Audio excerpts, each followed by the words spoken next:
Mga estudyante, sa unang araw pa lang ng klase, may mga dokumento at impormasyon na dapat mong malaman para hindi ka magulat sa grade mo sa dulo ng semester.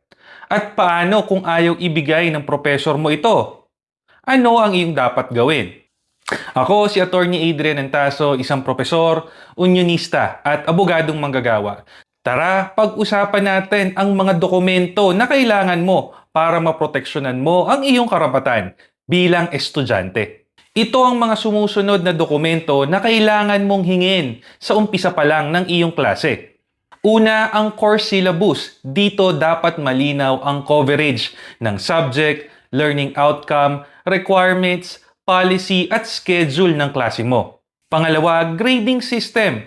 Alamin kung ilang percent ang quizzes, exam, recitation, projects, attendance, participation, at iba pang mga requirements. Ikatlo, rubrics or assessment criteria. Lalo na kung may reporting, essay, research, presentation o performance task. Kung subjective ang assessment, mahalagang alam mo kung ano ang standard kung paano ka bigyan ng puntos. Ikaapat, course calendar or schedule of requirements. Para alam mo ang tentative dates ng exam, deadlines, presentations, at major requirements. At ikalima, class policies. Alamin ang rules sa absences, late submissions, make-up exams, attendance, academic integrity, at iba pang classroom requirements. Pero kung hindi ibigay o ayaw ibigay ng profesor ang mga nasabing dokumento, una, mag-request ng maayos at preferably in writing. Pwede mong sabihin na, Sir or Ma'am, maaari po ba kaming makahingi ng kopya ng syllabus, grading system, at assessment criteria para ma-monitor namin ng maayos ang aming mga academic performance. Pangalawa, kung wala pa ring response, i-document ang request. I-save ang email, message conversation, o anumang patunay na humihingi ka ng impormasyon. Pangatlo, i-check ang student handbook, faculty manual, syllabus policy, at academic regulation ng iyong universidad. Dahil ang eksaktong obligasyon ng mga propesor at proseso ng complaint ay maaaring nakasaad mismo sa iyong institutional policy.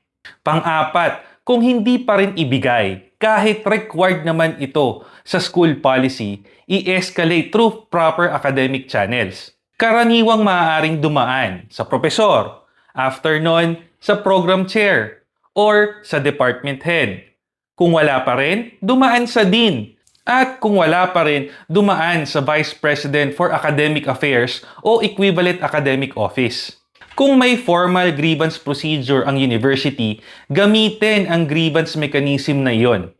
Pero tandaan, hindi ibig sabihin nito ay makipag-away ka agad sa propesor. Ang objective ay simple. Malaman bago ka i-grade kung ano ang requirements, ano ang standard, at paano kino-compute ang grade mo. Bakit ito importante? Dahil kapag lumabas na ang final grade mo at saka mo lang ito tinanong, Sir or Ma'am, bakit ganito ang grade ko? Baka mahirapan ka ng balikan kung ano talaga ang standard nung simula ng semester. Kaya habang tumatakbo ang klase, i-save ang syllabus, i-save ang grading system, i-save ang rubric, i-save ang screenshot ng scores, i-save ang submission receipt, at magtago ng sariling copy ng lahat ng outputs mo. Dahil kung dumating ang panahon na magkaroon ng grade discrepancy or academic grievance, hindi sapat na sabihin mo na ginawa ko naman ng lahat. Saan ako nagkulang? Mas malinaw ang usapan kapag meron kang dokumento na maipapakita. Ano ang requirement? Ano ang grading standard? Ano ang pinasa mo? At ano ang score na nakuha mo? Kaya mga estudyante, huwag nang hintayin ang release ng final grades bago ninyo bantayan ang academic standing ninyo. Ang pagprotekta sa inyong academic records ay simula sa unang araw ng klase.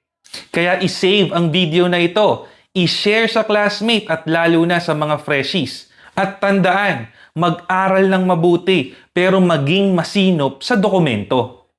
Para malaman mo ang iyong mga karapatan, i-follow ang Facebook page na Mga Estudyante ni Abogadong Manggagawa at ang Facebook page na Abogadong Manggagawa para malaman ninyo ang inyong mga karapatan. Dahil ang estudyanteng may alam, may records at may ebidensya ay mas handang ipaglaban ang patas at transparent na academic evaluation. Kaya muli, mga scholar ng bayan, laban!